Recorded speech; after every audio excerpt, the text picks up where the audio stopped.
তার অসাধারণ রূপমাধুর্য এবং অভিনয়ের গুণমুগ্ধ ছিলেন সেকালের ৮ থেকে ৮০। তার সঙ্গে অভিনয় করাকে সৌভাগ্য মনে করেছিলেন স্বয়ং উত্তম কুমারও। অভিনয়ের পাশাপাশি গানেও ছিলেন সমান পারদর্শী।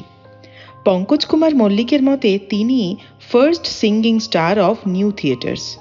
স্বয়ং রবীন্দ্রনাথ ঠাকুর তাঁকে শান্তিনিকেতনে ডেকে পাঠিয়েছিলেন তার গান শুনবেন বলে। আবার তার গানের অনুরাগী ছিলেন রায়চাঁদ বড়াল থেকে KL সাইগলের মতো দিকপালেরা। তিনি কিংবদন্তি অভিনেত্রী ও গায়িকা, বাংলা তথা ভারতীয় চলচ্চিত্রের প্রথম সুপারস্টার কানন দেবী।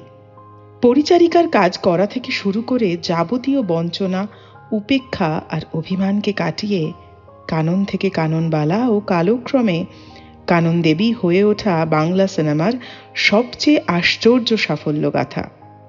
কাগজে কলমে তার জন্ম 1916 সালের 22শে এপ্রিল। মতভেদে কানন দেবীর জন্মদিন 8ই জ্যৈষ্ঠ।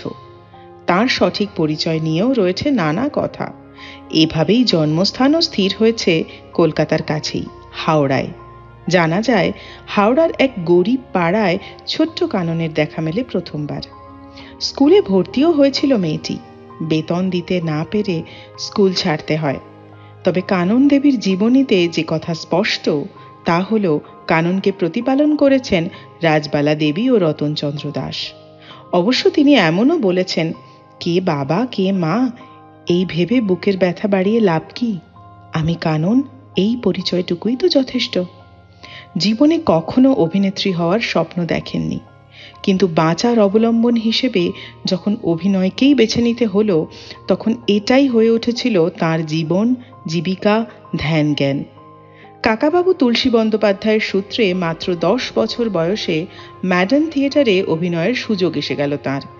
জ্যোতিষ বন্দ্যোপাধ্যায় পরিচালিত নির্বাক ছবি জয়দেবে রাধার ভূমিকায় অভিনয় করলেন কানন দেবী। পারিশ্রমিক মিলল 5 টাকা, অথচ পাওয়ার কথা ছিল 25 টাকা। শুনলেন বাকি টাকাটা নাকি মিডলম্যানরা নিয়েছে। 1927 সালে মুক্তিপ্রাপ্ত কালীপ্রসাদ ঘোষ পরিচালিত নির্বাক ছবি শঙ্করাচার্যতে বালিকা কানন অভিনয় করেন। এরপর ম্যাডান থিয়েটারের দ্বিতীয় সবাক ছবি জোর বরাতে নায়িকার ভূমিকায় অভিনয় করলেন মিস কাননবালা নামে। একে একে ঋষির প্রেম, প্রহ্লাদ, বিষ্ণু মায়া ছবিতে অভিনয় ও গান করা শুরু। 1933 থেকে 1935-এর মধ্যে একের পর এক দ্বিভাষিক ছবি করলেন কানন দেবী। শ্রী গৌরাঙ্গ, চার দরবেশ, কণ্ঠহার, বাসব দত্তা প্রভৃতি। চার দরবেশ সে বছর ভারত জোড়া হিট টকিজ ছিল। আর এরপরেই 1935 সালে এলো কাননবালার জীবনের সেরা ছবি, মানময়ী গার্লস হাই স্কুল। পরের বছর কৃষ্ণ সুদামা, কণ্ঠহারের হিন্দি এবং বিষবৃক্ষ করে ওর বাংলা ছবির প্রথম তারকা নায়িকা হয়ে ওঠা। ম্যাডান থিয়েটার, রাধা ফিল্মস পেরিয়ে কানন দেবী যোগ দেন বিখ্যাত নিউ থিয়েটার্সে। মা, খুনিকণ, মুক্তি, বিদ্যাপতি প্রভৃতি সিনেমায় কানন দেবীর অভিনয় জয় করল ভারত চিত্ত। অভিনয়ের পাশাপাশি আধুনিক গান ও রবীন্দ্রসঙ্গীতেও তাঁর দখল ছিল অসাধারণ। 1937 সালে মুক্তি ছবিতে প্রথমবার রবীন্দ্রসঙ্গীত ব্যবহার করা হয়। সেই ছবিতে কানন দেবীর কণ্ঠে 2টি রবীন্দ্রসঙ্গীত আপামোর দর্শক শ্রোতাদের মন কেড়ে নেয়।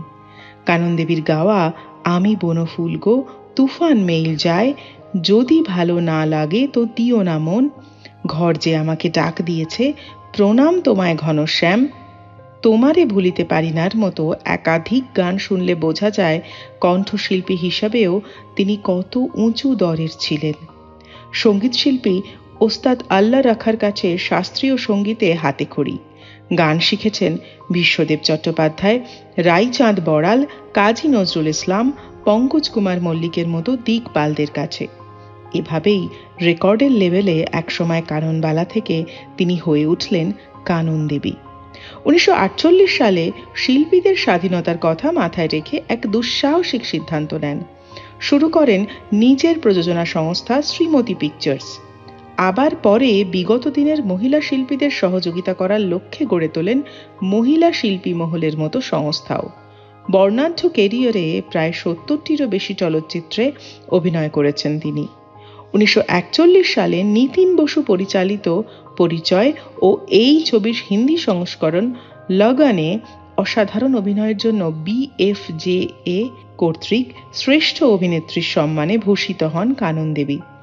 চলচ্চিত্র শিল্পে অবদানের জন্য 1968 সালে ভারত সরকার তাঁকে পদ্মশ্রী উপাধিতে ভূষিত করে। সারা জীবনব্যাপী কাজের স্বীকৃতি স্বরূপ 1976 সালে লাভ করেন দাদা সাহেব ফালকে পুরস্কার। 1990 সালে সিনে সেন্ট্রাল কর্তৃক হীরালাল সেন পুরস্কার এবং 1991 সালে ইন্দিরা গান্ধী স্মৃতি পুরস্কারে ভূষিত হন। 2011 সালের 13 ফেব্রুয়ারি ভারতের ডাক বিভাগ কানন দেবীর স্মরণে একটি স্মারক ডাক টিকিট প্রকাশ করে। আজ কিংবদন্তি এই শিল্পী, অভিনেত্রী ও গায়িকার জন্মদিনে আমাদের বিনম্র শ্রদ্ধার্ঘ্য।